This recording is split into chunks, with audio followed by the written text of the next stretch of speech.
Mentari pagi baru saja mengintip dari balik pegunungan ketika sebuah bus antar kota bernama Sumber Rahayu melaju pelan keluar dari garasi. Di balik kemudinya duduk seorang perempuan muda berwajah lembut namun bermental baja, Raras Wulandari. Rambut hitamnya tersanggul sederhana, matanya tajam menatap jalanan seakan membaca setiap tikungan nasib yang akan datang. Di terminal-terminal besar, dia sudah menjadi bahan bisik-bisik, itu sopir cantik dari Jawa, tapi jangan macam-macam, katanya punya ilmu sakti. Suara mesin bus menggerung pelan, seolah tunduk pada kendali tangan Raras yang halus namun tegas. Di kursi belakang, keneknya, Bagus, masih muda dan bersemangat, menyusun kardus-kardus titipan penumpang sambil bersiul. Namun wajah Raras tetap serius. Bukan karena lelah, melainkan karena pikirannya tak tenang. Beberapa hari terakhir, para preman terminal Rajawali mulai menampakkan taringnya lagi, memalak sopir, merusak bus yang menolak setor, bahkan mengancam penumpang. Raras tahu, sebagai satu-satunya sopir perempuan di rute Surabaya-Padang, dirinya selalu jadi sasaran empuk. Tapi bukan itu yang membuatnya waspada. Ia merasa, ada sesuatu yang lebih gelap dari sekadar pemalakan. Setiap malam, ia bermimpi tentang bayangan hitam yang menertawakannya dari kejauhan.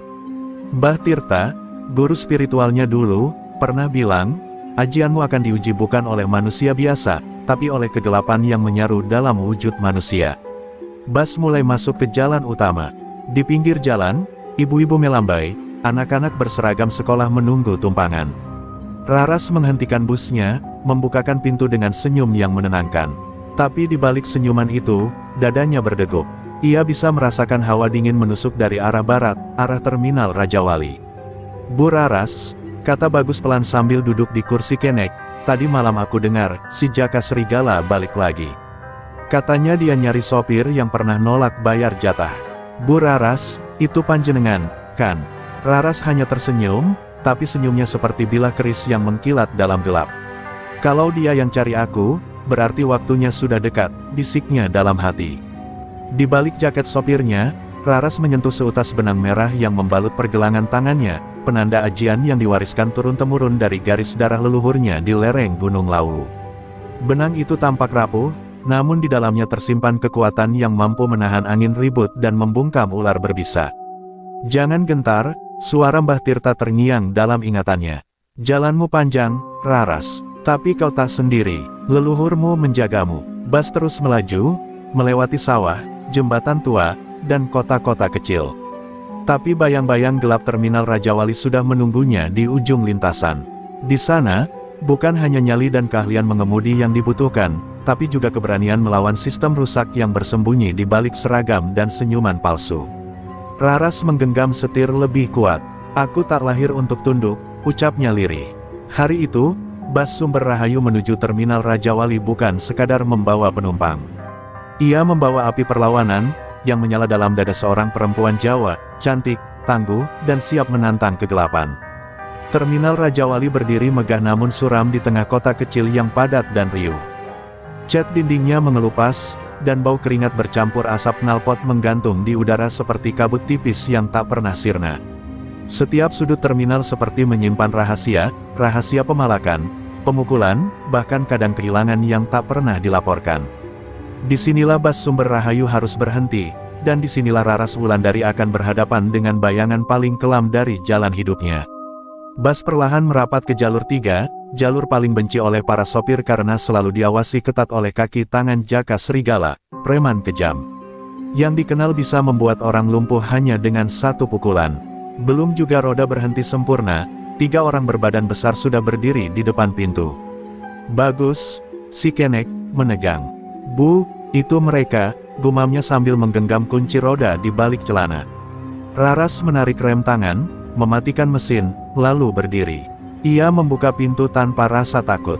Salah satu preman, si bertubuh tambun dengan tato di leher, melongok ke dalam. Bu sopir, katanya dengan senyum licik, ada biaya keamanan buat hari ini. 50.000, atau, ia menoleh ke belakang. Bus cantik ini bisa, kenapa-kenapa.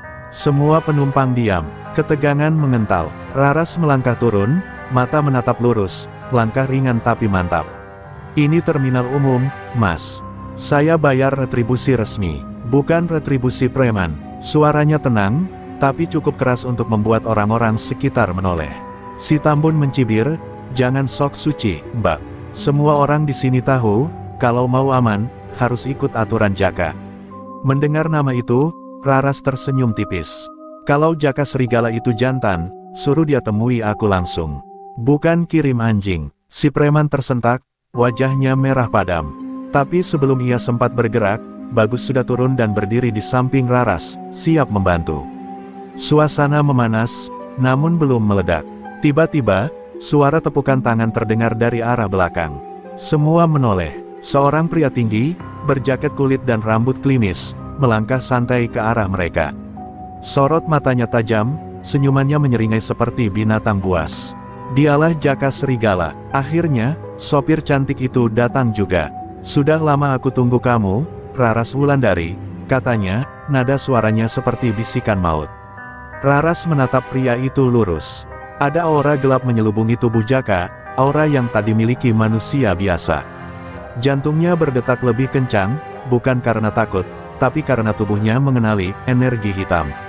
"Kau bukan hanya preman," ucap Raras pelan. "Kau juga pemilik ajian, yang kotor." Jaka tertawa, keras dan panjang, menggema di tengah terminal yang kini sunyi senyap. "Dan kau, akan aku hancurkan di sini." Angin tiba-tiba berembus aneh, membawa hawa dingin meskipun matahari masih tinggi di langit. Raras berdiri tegak, namun jantungnya bergetar. Aura hitam di tubuh Jaka Serigala membuat tubuhnya merinding. Ia tahu benar tanda-tanda itu, getar ajian gelap, ajian yang meminum darah dan dendam. Sejenak, waktu seperti berhenti. Para penumpang diam, preman-preman Jaka menahan napas. Semua menunggu ledakan pertama, tapi Raras tidak bergerak. Ia menatap Jaka, lalu perlahan mundur satu langkah. "Bukan di sini," katanya. "Aku tidak akan mencampur darah dan debu terminal ini dengan kutukan. Jika kau ingin perang, aku akan menyiapkan medan yang pantas." Jaka tertawa nyaring. "Kau sopir bas atau dalang pewayangan? Perempuan sepertimu mestinya belajar tunduk, bukan menantang." Kata-kata itu menusuk, tapi Raras tak bereaksi. Ia hanya berbalik, naik ke dalam bas, dan menutup pintu. Bas Sumber Rahayu kembali melaju, meninggalkan terminal dengan sunyi menyesakkan. Bagus duduk di samping Raras, menatapnya dengan bingung dan kagum. "Bu, panjenengan gak takut?" "Iya." Raras diam sejenak, lalu menjawab, "Takut, Bagus. Tapi lebih takut kalau kita diam dan terus diinjak." Sambil menyetir, matanya menatap lurus ke depan, namun pikirannya menembus jauh ke masa lalu, ke tempat di mana semua ini bermula. Raras kecil hidup di kaki Gunung Lawu bersama kakeknya, Mbah Tirta, seorang pertapa tua penjaga pusaka leluhur. Sejak kecil ia dididik dalam laku tapa, semedi, dan penguasaan diri. Ajian pertama yang ia pelajari adalah Wisa Pralambang, ajian pelindung yang bisa meredam serangan lawan dan menyingkap niat jahat bahkan sebelum diucapkan. Tapi Mbah Tirta pernah memperingatkan, "Jangan gunakan aji-ajimu untuk kesombongan. Ilmu hanya sekuat ketulusan niatmu." Kenangan itu membuat dada Raras bergetar. Ia masih ingat malam terakhir bersama sang kakek, saat tubuh Mbah Tirta memudar di hadapannya setelah menyelesaikan wungon terakhir. "Raras, waktumu akan datang. Musuhmu bukan manusia, tapi bayangan dalam wujud manusia. Jangan lari, hadapi." Lalu sang guru lenyap dalam cahaya yang hangat dan menusuk kalbu. Sejak saat itu, Raras tak lagi menjadi gadis biasa. Ia menjadi penjaga warisan leluhur, meski di balik kemudi bas. Bas melintas di jalanan berbukit, dan angin pegunungan kembali menyapa. Di kaca spion, Raras menatap wajahnya sendiri. Wajah yang dulu penuh luka dan air mata, kini menyimpan tekad baja. Ia tahu, pertarungan melawan Jaka Serigala bukan sekadar pertarungan antara sopir dan preman. Ini adalah benturan dua kekuatan, ajian kebenaran melawan ajian kegelapan. Dan medan tempurnya adalah jalan-jalan yang biasa ia lalui, tempat rakyat kecil mencari penghidupan. Saat bas menepi di warung kecil untuk istirahat, Raras masuk ke musola belakang, duduk bersila dan mulai membaca doa dalam hati. Ia menggenggam benang merah di tangannya, lalu menggumamkan mantra tua yang dulu diajarkan Mbah Tirta. Cahaya samar keluar dari tangannya, hangat dan murni. "Kekuatanku bukan dari kebencian," bisiknya, "tapi dari harapan orang-orang yang ingin hidup tanpa ketakutan." Perang belum dimulai, tapi jiwa Raras telah siap, dan ajian warisan leluhur kini mulai terbangun, pelan, pasti, dan penuh nyala. Malam mulai turun di perbatasan Jawa Tengah, ketika bas Sumber Rahayu menepi di sebuah rest area sunyi. Cahaya lampu bohlam tua menggantung lemah di atas warung kopi, menciptakan bayangan panjang yang berayun pelan. Raras duduk sendirian di kursi bambu, secangkir kopi hitam di tangan. Ia diam, merenung, tapi telinganya siaga. Angin malam membawa bisikan-bisikan aneh, seperti suara langkah yang tak tampak, dan embusan bau amis darah. Bagus sedang tertidur di dalam bas, kelelahan setelah menempuh rute panjang. Tapi Raras belum bisa memejamkan mata. Insting batinnya, hasil dari ajian Wisa Pralambang, bergetar keras. Ada niat jahat yang mengintai, tak jauh dari tempatnya duduk. Dan benar saja, tak lama kemudian, seorang pria bertubuh kurus datang dengan langkah ragu. Wajahnya pucat, dan matanya penuh ketakutan. Ia memberikan sebuah amplop kecil kepada Raras tanpa berkata apa-apa, lalu berlari masuk ke kegelapan.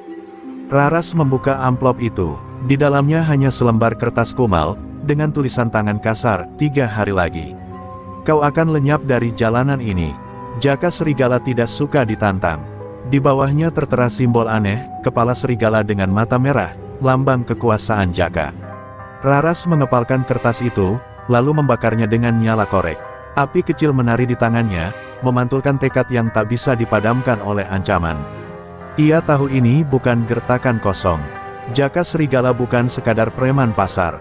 Dulu ia adalah murid dari seorang dukun ajian hitam di pesisir selatan, sebelum membelot dan menggunakan ilmunya untuk menguasai terminal-terminal lintas kota. Banyak sopir hilang, dipukuli, bahkan busnya terbakar hanya karena menolak bayar jatah. Dan kini, Raras telah memaksa Jaka untuk menaruhnya di daftar paling atas. Tapi Raras bukan perempuan yang mudah tunduk. Ia menutup matanya, menarik napas panjang, dan mulai merapal mantra. Suara lirihnya menyatu dengan angin malam, memanggil energi leluhur dari dalam raganya. Tubuhnya mulai berpendar hangat, dan siluet seorang perempuan tua, roh dari garis darahnya, muncul dalam bayangan. Kau harus memurnikan ajianmu, Nduk, bisik suara itu. Karena Jaka bukan hanya membawa kekerasan, ia membawa dendam yang diwariskan. Keesokan paginya, terminal-terminal kecil sudah mulai ramai dengan gosip. Sopir cantik itu bakal dilenyapkan Jaka. Katanya udah dikirimi ancaman. Tapi saat bas Sumber Rahayu kembali muncul di lintasan, dengan suara klakson khasnya dan bendera kecil di kaca depan bertuliskan, berani karena benar, semua mulut terdiam. Raras mengemudi tanpa rasa gentar, menatap jalan seperti medan perang yang harus ditaklukkan. Di terminal Raja Wali, Jaka serigala duduk di ruangan sempit penuh asap rokok. Ia memandangi potret Raras yang dipasang di dinding, disilang dengan tinta merah. Perempuan ini, terlalu berani, gumamnya. Tapi aku akan ajarkan, bahwa keberanian bisa dihancurkan. Di tangannya tergenggam sebuah pusaka kecil, taring serigala yang diritualkan. Ia siap, dan peringatan sudah dikirim. Yang tersisa kini hanyalah eksekusi. Tapi di luar sana, di balik kaca bas yang berdebu, Raras telah mengunci niat. Ia tak sedang mencari kemenangan untuk dirinya sendiri. Ia sedang melindungi hak hidup semua sopir kecil, para penumpang miskin, dan rakyat yang selalu jadi korban sistem yang diam. Dalam hatinya, ia berbisik, Jaka boleh menguasai terminal, tapi dia tak akan pernah bisa menundukkan jalanan ini. Jalan ini milik rakyat. Pagi itu, langit mendung menyelimuti kota perbatasan. Bas Sumber Rahayu sudah penuh dengan penumpang dari berbagai latar belakang, ibu-ibu pedagang sayur, anak muda perantau, hingga seorang nenek renta yang duduk tepat di belakang Raras. Semuanya tampak biasa, kecuali satu, seorang pria bertubuh kekar, bermata tajam, duduk diam di bangku belakang sambil memeluk tas hitam yang tak pernah ia lepas. Raras sempat mencuri pandang lewat kaca spion. Hatinya tak nyaman. Beberapa kilometer setelah meninggalkan terminal, suasana berubah mencekam. Pria misterius itu berdiri, mengangkat tasnya, dan berteriak lantang, semua diam. Kalau mau selamat, duduk dan tunduk. Ia mengeluarkan sesuatu dari tas, sebuah pistol rakitan dan pisau besar. Penumpang menjerit, anak-anak menangis. Bagus, yang hendak maju, langsung diacungkan senjata. Jangan coba CROBA.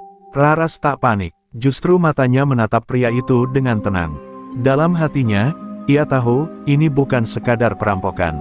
Ini adalah peringatan kedua dari Jaka Serigala, yang kini mengincar bukan hanya dirinya, tapi nyawa orang-orang tak bersalah. Dengan suara tenang, Raras berkata, "Kau bukan perampok. Kau dikirim seseorang, bukan?" Pria itu terdiam sejenak, terlihat terguncang karena ditebak begitu tepat. Tapi lalu ia mengangkat pistol dan menjerit, "Jangan sok tahu, perempuan." Dalam detik-detik menegangkan itu, Raras mulai merapal mantra dalam hati. Ia aktifkan ajian Tirta Kinasih, ilmu halimun warisan Mbah Tirta yang mampu mengaburkan keberadaan sejenak. Dengan kecepatan yang tak terlihat mata biasa, tubuhnya lenyap dari kursi kemudi. Penumpang membelalak. Si pria bingung, celingukan. "Mana dia?" teriaknya. Tiba-tiba, dari belakang, tangan Raras menghantam urat lehernya, tepat di titik lumpuh tubuh. Pria itu roboh seperti pohon tumbang. Suasana dalam bas hening. Tangis berubah menjadi decak kagum. Penumpang tak habis pikir bagaimana sopir cantik itu bisa bertindak secepat kilat. Raras kembali ke tempat duduknya, menyalakan mesin, dan berkata datar, "Maaf atas gangguannya. Kita lanjutkan perjalanan." Beberapa penumpang menunduk, menangis dalam diam, bukan karena takut, tapi karena tersentuh. Ada harapan dalam diri mereka, bahwa masih ada orang yang berani berdiri di tengah ketakutan. Setelah menyerahkan pria itu ke kantor polisi terdekat, Bagus bertanya dengan nada pelan, "Ibu yakin, ini ulah Jaka?" Raras menatap ke depan, rahangnya mengeras. Orang biasa tak mungkin tahu rute kita dengan detail. Dan yang lebih aneh, mata pria itu saat menjatuhkan ancaman, sama seperti mata Jaka. Mata yang kosong tapi haus darah. Kejadian itu menyebar cepat. Foto dan video penumpang viral di media sosial, sopir cantik selamatkan penumpang dari perampok. Tapi di balik popularitas mendadak itu, bayangan kelam makin mendekat. Di markasnya, Jaka Serigala menatap layar ponselnya sambil menggertakkan gigi. "Dia bukan sopir biasa, dia pewaris ajian. Tapi aku juga punya warisan. Dan aku akan tunjukkan, siapa yang lebih layak menguasai jalan." Raras tahu, gelombang pertama sudah datang. Dan ombak berikutnya pasti lebih besar. Tapi ia tidak akan mundur. Karena kini, bukan hanya hidupnya yang dipertaruhkan, tapi keselamatan penumpang, jiwa-jiwa kecil yang selalu dibungkam oleh ketakutan. Dan bagi Raras, tak ada ajian yang lebih sakti dari niat untuk melindungi yang lemah. Di sebuah padepokan tua yang tersembunyi di balik hutan pesisir selatan, seorang lelaki tua bermata buta duduk bersila dikelilingi asap kemenyan. Ia adalah Ki Jitraningrat, mantan guru Jaka Serigala. Di hadapannya, asap dari bokor dupa berubah bentuk menjadi wajah Raras. Ki Jitraningrat mendesis pelan, "Itu dia, perempuan yang membawa cahaya leluhur. Lawanmu bukan sekadar perempuan, Jaka. Ia pelita dalam gelapmu." Tapi Jaka hanya terkekeh, berdiri tegak di belakang gurunya. "Justru itu, Ki, aku ingin memadamkannya." Jaka Serigala bukanlah preman biasa. Masa kecilnya hancur karena ayahnya dibakar hidup-hidup oleh masa saat dicurigai sebagai pencuri kerbau. Ibunya mati diperkosa dan dibuang ke sungai. Dendam mengerak di dadanya. Di usia 12 tahun, ia ditemukan Ki Jitraningrat, seorang pertapa ilmu hitam yang mencari murid untuk mewarisi ajian Serigala Hitam, sebuah ajian yang tumbuh dari penderitaan dan kemarahan. Jaka menyambutnya tanpa ragu. Ia tak ingin lagi menjadi korban. Ajian Serigala Hitam bukan hanya membuat Jaka kebal terhadap senjata tajam dan racun, tapi juga memberinya kemampuan membaca ketakutan. Ia bisa mencium rasa gentar dari jarak jauh, dan semakin besar ketakutan lawannya, semakin kuat ajiannya. Tapi ajian itu juga menuntut tumbal. Setiap kali Jaka ingin memperkuat ilmunya, ia harus mengorbankan satu nyawa tak berdosa. Dan kini, untuk menghadapi Raras, ia butuh lebih dari satu tumbal. Di sisi lain, Raras mulai menyadari bahwa benturan ini bukan sekadar soal penguasa terminal. Di dalam dirinya, ajian leluhur mulai bergolak, seolah menyadari bahwa kekuatan Jaka bukan kekuatan biasa. Ia kembali ke desa lereng Lawu, ke petilasan Mbah Tirta yang dulu jadi tempat semedinya. Di sana, ia duduk bersila di bawah pohon trembesi tua, membaca mantra warisan, memanggil roh-roh leluhur untuk membantunya menyingkap rahasia musuhnya. Malam itu, dalam mimpi, Mbah Tirta muncul dengan wajah serius. "Jaka bukan hanya lawanmu, ia adalah bayangan dari dirimu sendiri. Jika kau kehilangan kasih dalam ajianmu, kau bisa menjadi seperti dia." Raras terbangun dengan peluh dingin. Ia sadar, ajian, sekuat apapun, tanpa kasih dan welas asih, akan berbalik menjadi kutukan. Dan itulah kelemahan Jaka, ia tumbuh dari luka, tapi tak pernah belajar menyembuhkan. Sementara itu, di Terminal Raja Wali, kehadiran Jaka semakin brutal. Ia menyiksa dua sopir muda yang berani membela Raras. Salah satunya dibuat lumpuh. Kalian pikir perempuan itu bisa selamatkan kalian? Lihat saja nanti. Jalan ini milik darah, bukan doa. Orang-orang mulai diam, takut, dan menjauh dari Raras. Bahkan pemilik pobas lain mendesak Raras berhenti demi keselamatan. Tapi Raras tidak gentar. Di tengah sunyinya terminal malam itu, ia menuliskan sebuah kalimat besar di kaca belakang busnya dengan cat putih, "Selama aku masih hidup, kalian tak sendiri." Kalimat itu tersebar ke media sosial, menjadi seruan perlawanan. Raras tahu, pertarungan ini sudah jauh dari pribadi, ini perang nilai, antara ketakutan dan keberanian, antara dendam dan cinta. Dan di langit yang mendung itu, dua kekuatan sedang bangkit, yang satu tumbuh dari cahaya leluhur, satunya lagi dari bara amarah masa lalu. Takdir mereka akan bertabrakan di jalan yang sama, dan hanya satu yang akan tetap berdiri di ujungnya. Langit sore mulai merah darah saat bas Sumber Rahayu melintasi jalur tikungan maut di antara tebing curam dan jurang dalam. Jalur itu terkenal angker, apalagi saat mendung bergelayut pekat seperti hari itu. Raras merasakan firasat buruk sejak beberapa kilometer sebelumnya. Angin berhembus lebih dingin, suara mesin mendadak berat, dan burung-burung tak terlihat beterbangan. Ia tahu, ini bukan alam biasa. Ini medan peringatan. Di tikungan ketiga, tiba-tiba jalanan tertutup oleh sebuah truk tua yang melintang tanpa sopir. Raras segera injak rem, suara decitan ban menghentak membelah keheningan. Penumpang berteriak, "Bagus berlari ke depan, ada yang sengaja pasang ini." Dan benar saja, dari balik semak dan batu besar, muncul 5 pria bertubuh kekar mengenakan jaket hitam, salah satunya membawa parang berlumur minyak. Di belakang mereka, berdiri sosok berjubah abu-abu dengan mata merah menyala, Jaka Serigala. Jaka tersenyum dingin, "Raras, akhirnya kita bertemu bukan lewat kata, tapi lewat luka." Ia menepuk dada, lalu menghentakkan kakinya ke tanah. Seketika, tanah bergetar. Dari balik kabut muncul bayangan serigala hitam besar yang mengaum membelah langit. Para penumpang menjerit dan tiarap. Bas seakan bergetar karena tekanan aura hitam yang menyelimuti sekitar. Raras turun perlahan, langkahnya mantap meski rambutnya tertiup angin deras. "Jika ini yang kau mau, aku takkan lari." Raras merapal mantra ajian Pancanala, ajian leluhur pengendali unsur angin dan cahaya. Udara di sekitarnya berputar cepat, menciptakan pusaran kecil yang menahan tekanan energi dari serigala gaib.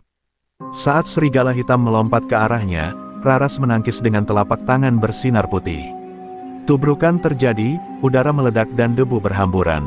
Dua ajian besar pertama kali saling hantam di hadapan puluhan saksi yang gemetar. Jaka terkejut, matanya melebar. "Kau sudah membangkitkan inti ajianmu, lebih cepat dari dugaanku."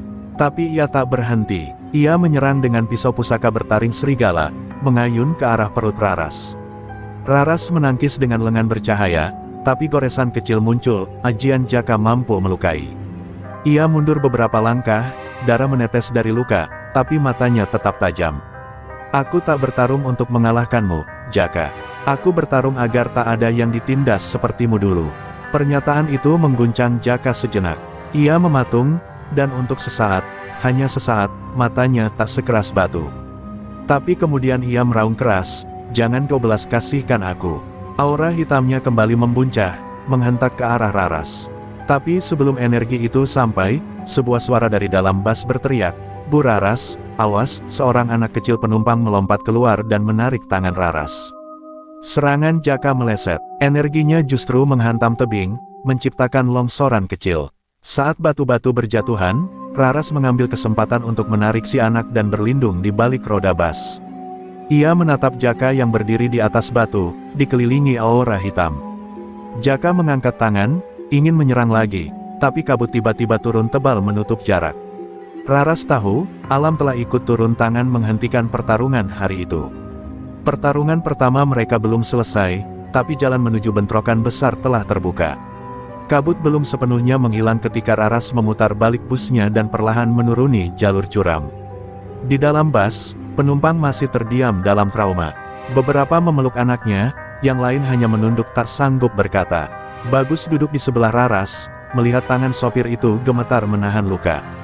Darah masih menetes dari lengan kirinya, tapi Raras tetap menggenggam setir dengan kuat. "Kita harus sampai ke pos terdekat," katanya pelan, menahan rasa perih yang mulai merambat hingga ke pundak. Di pos perhentian kecil milik Departemen Perhubungan, Raras akhirnya mendapat perawatan dari petugas medis sederhana.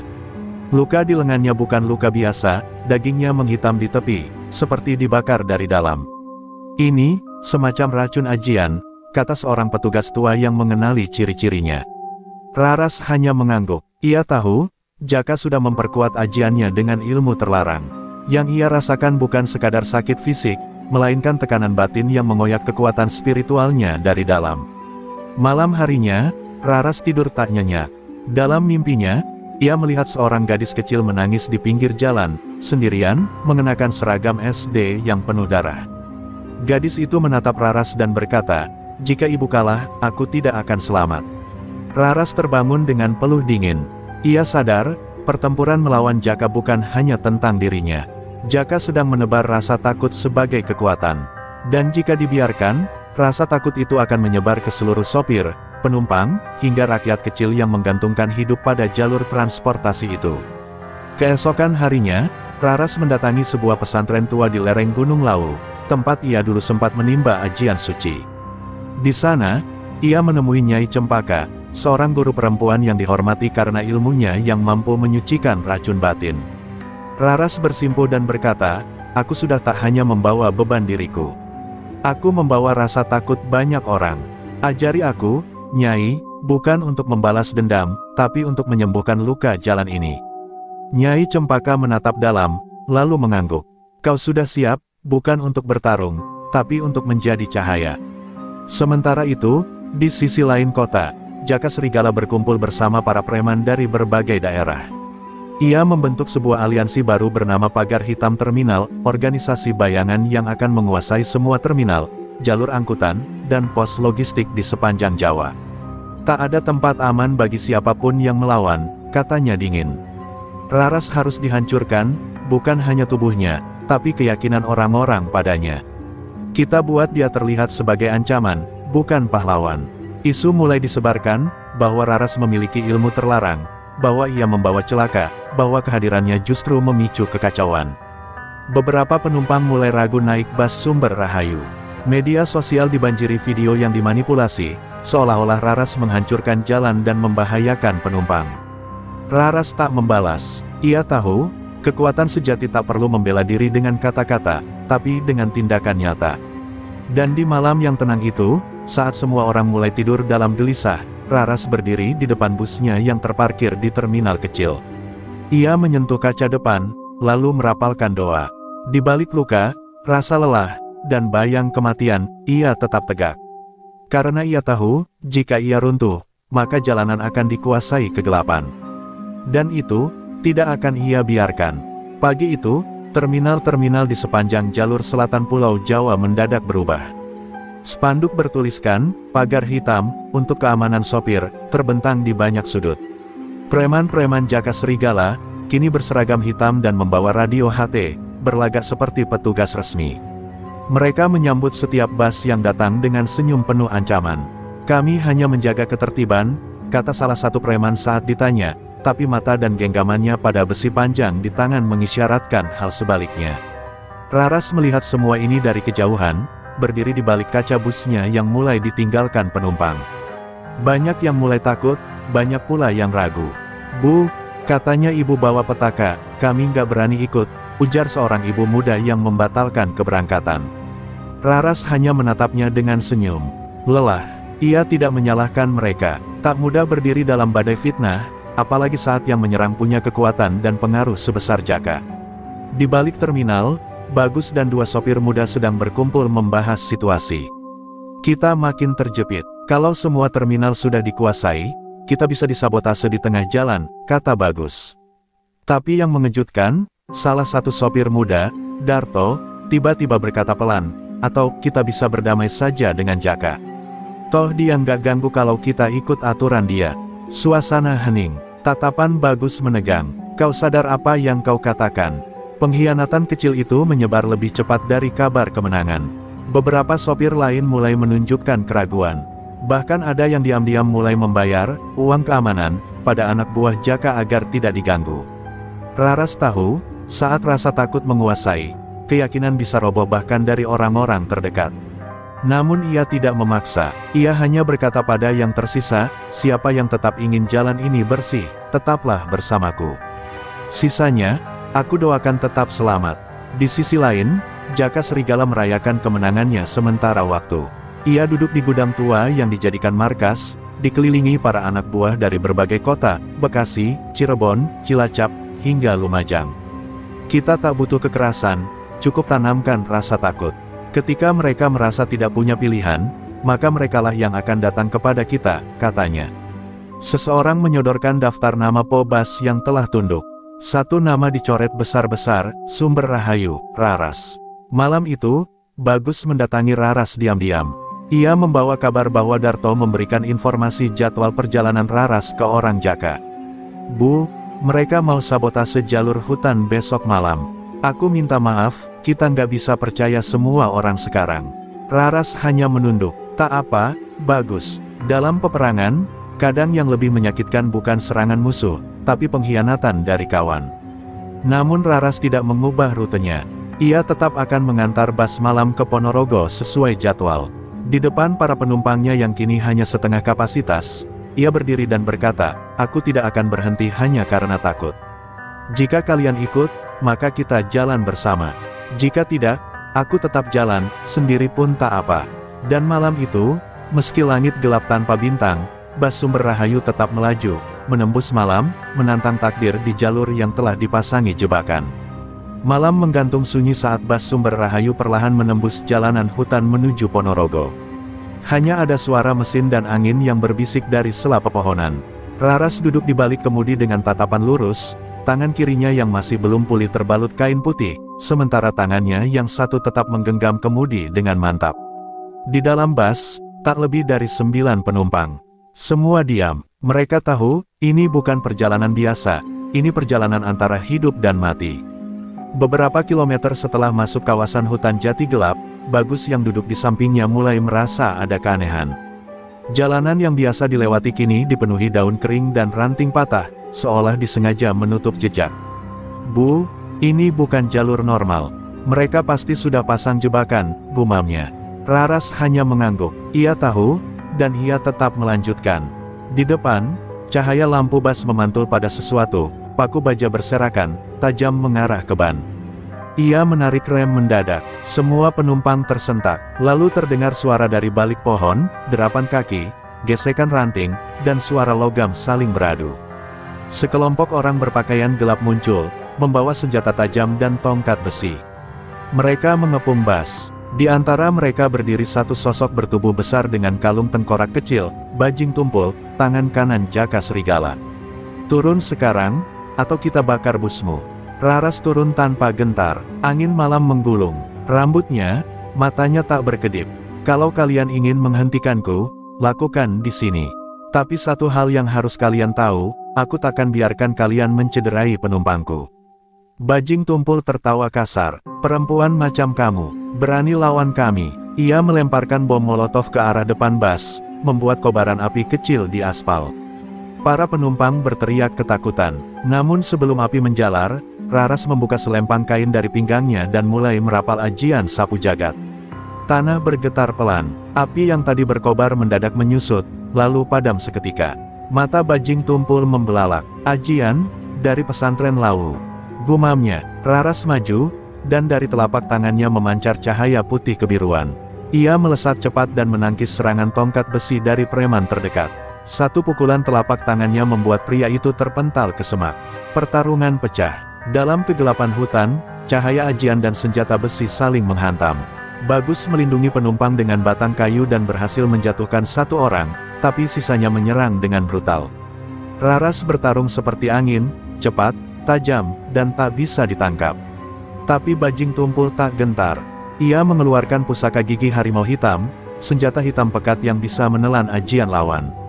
Ia menebas ke arah Raras, dan telapak Raras terhantam. Cahaya ajian meredup sesaat, ia terluka parah.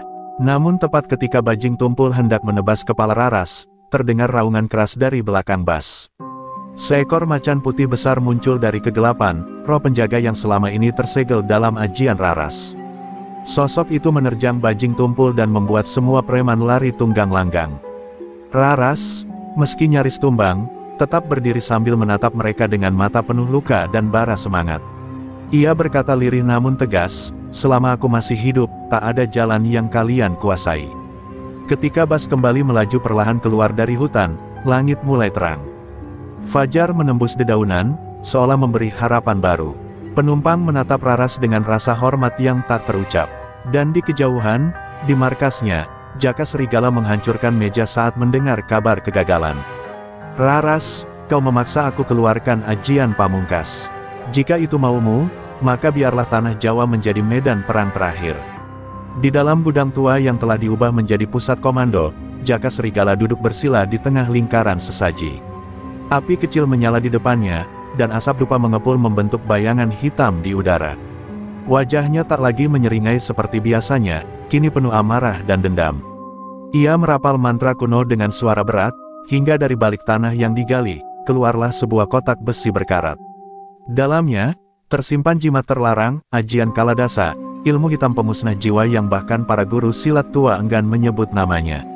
"Ini ajian yang dulu kusegel setelah hampir membunuh guruku sendiri," gumam Jaka, matanya merah menyala. "Tapi demi Raras, demi siapapun yang berani menantangku, aku tak akan ragu." Ia meminum cairan dari kendi tua yang berisi darah kelelawar dan mulai menggurat lambang kematian di tubuhnya. Sejak saat itu, udara di sekitar markas berubah panas dan pengap. Bahkan anak buahnya tak berani mendekat. Mereka tahu, sesuatu yang mengerikan telah dibangkitkan. Sementara itu, Raras tengah beristirahat di rumah Nyai Cempaka. Luka di lengannya membusuk lambat, meski sudah diberi ramuan penawar. "Ajian gigi harimau itu bukan senjata biasa," ujar sang guru. "Itu pusaka kutukan. Untuk menyembuhkanmu sepenuhnya, kau harus melawan sumbernya, Jaka sendiri." Raras hanya menatap kosong ke langit-langit bambu. Ia tahu waktunya semakin sedikit. Setiap malam, mimpinya dipenuhi bayangan Bas yang terbakar, dan suara tangisan anak-anak yang tak sempat diselamatkan. Bagus datang membawa kabar, dua po Bas besar kini bergabung dengan jaringan pagar hitam. Beberapa sopir bahkan menjadi kaki tangan Jaka karena dijanjikan keamanan dan uang. "Kita makin terpojok, Bu," katanya dengan nada rendah. Tapi Raras tetap diam, lalu perlahan bangkit. "Kalau mereka memilih tunduk karena takut, maka aku akan buat mereka melihat bahwa perlawanan bukan pilihan sia-sia." Ia mengambil ikat pinggang warisan ayahnya, seorang mantan pendekar, dan menyelipkan keris kecil di balik bajunya. Di tempat lain, langit mendung bergelayut tanpa hujan. Jaka Serigala muncul di tengah terminal Wonokromo, dikelilingi puluhan preman. Namun kini, tubuhnya memancarkan aura gelap, kulitnya tampak lebih gelap dari sebelumnya, dan matanya seperti tak memiliki bola mata, hanya hitam legam. "Mulai malam ini, semua terminal besar Jawa Timur akan jatuh ke tanganku," ucapnya lantang. Ia mencabut tongkat hitamnya dan menghantam aspal. Seketika, tanah retak dan petir menyambar tanpa awan. Berita itu menyebar cepat. Banyak yang mulai mengungsi. Sopir-sopir tua menyebut nama Jaka Serigala dengan takut, seolah ia bukan lagi manusia. Namun bagi Raras, itu adalah panggilan terakhir untuk bangkit. Ia berdiri di depan busnya yang sudah diperbaiki, dan berkata pada Bagus, "Kita akan ke Wonokromo. Bukan untuk bertarung, tapi untuk menyelesaikan semuanya. Entah aku pulang sebagai pemenang, atau tak pulang sama sekali." Malam menjelang, dan dari kejauhan, cahaya dari tubuh Jaka Serigala mulai menghitamkan langit. Tapi di balik itu, ada cahaya kecil dari arah Bas Sumber Rahayu yang mulai melaju. Dalam dadanya, Raras membawa ajian warisan suci, dan dalam pikirannya, hanya satu tujuan, menghancurkan akar kegelapan sebelum seluruh jalan menjadi medan kematian. Langit di atas terminal Wonokromo malam itu seolah tak bernafas. Awan hitam menggantung pekat meski tak turun hujan. Tanah terasa dingin dan menusuk tulang. Di tengah terminal, Jaka Serigala berdiri dengan jubah hitam berkibar, tubuhnya kini berubah seperti siluet arang hidup, penuh gurat kutukan dan hawa kematian. Sekelilingnya, puluhan preman bersenjata tajam bersiaga. "Malam ini, darah suci akan tumpah," bisiknya, matanya menatap ke arah jalan masuk terminal yang masih sunyi. Dari kejauhan, deru mesin bas terdengar. Lampu depan menyinari kabut tipis. Bas sumber rahayu datang perlahan, gagah dan teguh. Raras turun lebih dulu. Pakaiannya sederhana, jaket kulit coklat, celana hitam, dan keris terselip di pinggang. Di belakangnya, Bagus dan 3 sopir lain ikut turun, wajah mereka tegang tapi tak gentar. Raras menatap langsung ke arah Jaka. Aku datang bukan untuk menunjukkan keberanian. Aku datang untuk menghentikan kau menanamkan ketakutan pada orang-orang yang hanya ingin hidup tenang. Jaka tertawa pelan. Berani sekali kau datang hanya dengan 3 orang dan keris tua. Sudah kubilang, yang menantangku akan kutelan hidup-hidup. Ia mengangkat tangannya, dan tanah di bawah terminal mulai bergetar. Dari retakan tanah, muncul bayangan-bayangan hitam menyerupai sosok manusia, roh-roh preman masa lalu yang dibangkitkan oleh ajian Kaladasa. Mereka melolong tanpa suara, bergerak liar ke arah Raras dan tim kecilnya. Raras langsung menghunus kerisnya dan merapal ajian penolak sukma, ajian warisan dari pesantren Gunung Lawu. Cahaya putih mengalir dari telapak tangannya, membentuk perisai yang menahan roh-roh hitam mendekat. Dalam hitungan detik, bentrokan pun terjadi. Bagus dan kawan-kawan berhadapan dengan preman-preman hidup, sementara Raras harus menghadapi kekuatan supranatural yang jauh lebih kelam. Dalam setiap gerakannya, Raras menyelipkan doa-doa kuno, hingga satu persatu roh itu memudar. Jaka tak tinggal diam, ia mencabut tongkat besinya dan menghantam ke arah Raras. Tubuh Raras terpental menabrak salah satu tiang terminal, darah mengalir dari sudut bibirnya, namun ia bangkit. Dengan tangan gemetar, ia menggenggam keris dan merapal ajian Pancasona, ilmu yang membuat seseorang tak bisa mati sebelum niat sucinya tercapai. Aku tak akan pergi, sebelum orang-orang kecil bebas dari cengkramanmu. Pertarungan berlanjut, lebih dahsyat dari sebelumnya. Jaka melesat dengan kekuatan di luar batas manusia, tapi Raras bertarung dengan cahaya dari niat yang tulus. Tubuh mereka berkali-kali berbenturan. Langit mendadak menyambar petir ke arah medan pertarungan, seolah semesta menyaksikan. Di satu titik, Jaka berhasil menusukkan ujung tongkatnya ke bahu Raras, darah menyembur, tapi di saat bersamaan, Raras menyentuhkan kerisnya ke dada Jaka sambil memanggil nama Tuhan dan leluhur. Teriakan Jaka menggema ke langit, tubuhnya mulai terbakar dari dalam. Ajian Kaladasa mulai menelan tuannya sendiri, karena kekuatan gelap selalu menuntut bayaran. Dalam cahaya yang menyilaukan, tubuh Jaka Serigala meledak menjadi abu hitam yang terhembus angin. Terminal sunyi, preman-premannya lari, meninggalkan senjata mereka. Raras tersungkur bersimbah darah, tapi tersenyum lemah. Bagus dan para sopir mendekat, memeluknya. Kita menang, Bu, kau menyelamatkan semuanya. Dan di langit yang mulai terang, mentari fajar perlahan naik. Hari baru dimulai, hari di mana terminal-terminal tak lagi ditakuti, dan rakyat kecil bisa bekerja tanpa harus membayar keamanan dengan darah. 3 hari setelah pertarungan dahsyat di terminal Wonokromo, suasana mulai kembali tenang. Preman-preman Jaka Serigala bubar tanpa arah, dan para sopir mulai kembali menjalankan trayeknya. Namun di balik ketenangan itu, Raras terbaring lemah di rumah Nyai Cempaka. Luka di bahunya yang ditusuk tongkat Jaka memang telah dijahit, tapi luka di hatinya masih menganga. Setiap kali menutup mata, ia masih melihat wajah-wajah penumpang yang pernah disiksa, dan suara tawa dingin Jaka yang kini telah lenyap namun membekas dalam ingatannya. Bagus duduk di sisi ranjang, mengganti kain perban sambil menahan air mata. Ibu menang, tapi apa semua ini pantas dibayar dengan tubuh ibu yang kini ringkih? Raras hanya tersenyum tipis. Kalau kita tak berani berdiri saat ketidakadilan merajalela, maka esok tak akan ada yang bisa kita perjuangkan, jawabnya lirih. Ia tahu tubuhnya kini tak lagi sekuat dulu. Tenaga dalamnya melemah setelah mengaktifkan ajian Pancasona sepenuhnya, ajian yang hanya bisa digunakan sekali dalam hidup, dan kini telah membakar sebagian jiwanya. Di luar rumah, warga mulai berdatangan. Para sopir, kernet, tukang tambal ban, hingga pemilik warung kecil berbondong-bondong ingin menjenguk. Raras tak kuasa menahan air mata saat mendengar suara mereka satu persatu. Kami bisa kerja tenang sekarang, Bu, anak-anak kami bisa main di terminal tanpa takut, kami tak akan lupakan perjuangan ibu, sampai kapanpun. Setiap ucapan itu menancap lebih dalam dari luka fisiknya, menghangatkan hatinya sekaligus menyayat perasaannya. Namun di malam hari, saat semua tertidur, Raras duduk sendiri di balai bambu. Tatapannya kosong ke arah langit. Ia mengusap bekas luka di dadanya, tempat tongkat Jaka hampir menembus jantungnya. Aku masih hidup, tapi entah kenapa, terasa seperti mati sebagian, bisiknya.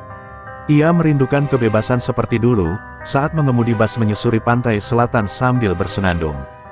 Kini, setiap rute mengingatkannya pada darah dan pertempuran. Nyai Cempaka duduk di sampingnya, membawa teh hangat dan sehelai syal dari wol. "Raras, kau bukan manusia biasa. Tapi ingat, yang membuatmu tetap manusia adalah rasa sakit itu. Jangan kau buang, rasakan, dan berdamailah." Raras terdiam, air matanya jatuh perlahan. Bukan karena menyesal telah melawan, tapi karena sadar bahwa keberanian seringkali menyisakan kehampaan yang tak bisa dibagi dengan siapapun. Esoknya, Raras berdiri di terminal bersama para sopir. Bas Sumber Rahayu kini menjadi simbol perlawanan. Banyak yang mengajak Raras maju sebagai pemimpin komunitas sopir, tapi ia hanya tersenyum dan berkata, "Aku hanya sopir bas, bukan pahlawan. Tapi jika kalian butuh seseorang yang berdiri di barisan depan, aku akan ada di sana." Kalimat itu membuat semua orang menunduk hormat. Ia bukan hanya perempuan yang melawan preman. Ia adalah cahaya yang menunjukkan jalan. Meski tubuhnya tak lagi utuh, semangat Raras menyala seperti api kecil yang tak padam. Ia kembali menyusuri jalanan Jawa, dari satu kota ke kota lain, bukan hanya untuk mengantar penumpang, tapi menjaga harapan agar tak pernah padam di tengah ancaman. Karena di balik luka yang tak terlihat, tersimpan kekuatan yang tak bisa dikalahkan oleh siapapun. Fajar menyapu langit dengan semburat jingga ketika Raras kembali duduk di balik kemudi bas Sumber Rahayu. Tangannya sempat bergetar memegang setir, bukan karena takut, tapi karena terlalu lama ia menahan rindu akan kebebasan yang pernah ia miliki. Mesin bas meraung pelan, menggetarkan hati Raras yang kini kembali berani melaju, bukan hanya di jalanan, tapi juga dalam hidup yang penuh luka dan harapan. Terminal Wonokromo tak lagi menyeramkan.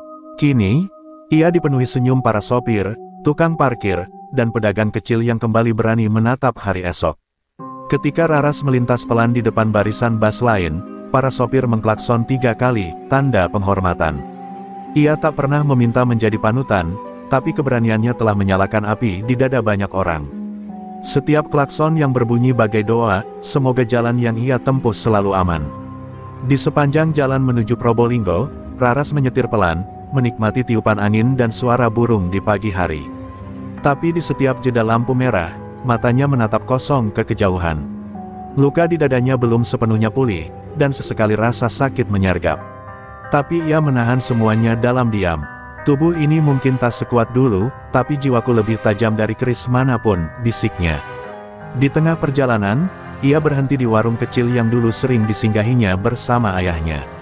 Pemilik warung, Mbah Leman, sudah renta, namun masih mengenali wajah Raras. "Ndok, aku dengar cerita tentangmu, ayahmu pasti bangga." Ucapan itu membuat mata Raras berkaca-kaca. Ia hanya mengangguk, lalu memandang bangku kosong di samping setir. Dulu, bangku itu ditempati almarhum ayahnya, sopir legendaris yang pernah melawan begal hanya dengan kunci roda dan keberanian. Menjelang sore, bas yang dikemudikan Raras memasuki daerah rawan, bekas wilayah kekuasaan anak buah Jaka Serigala.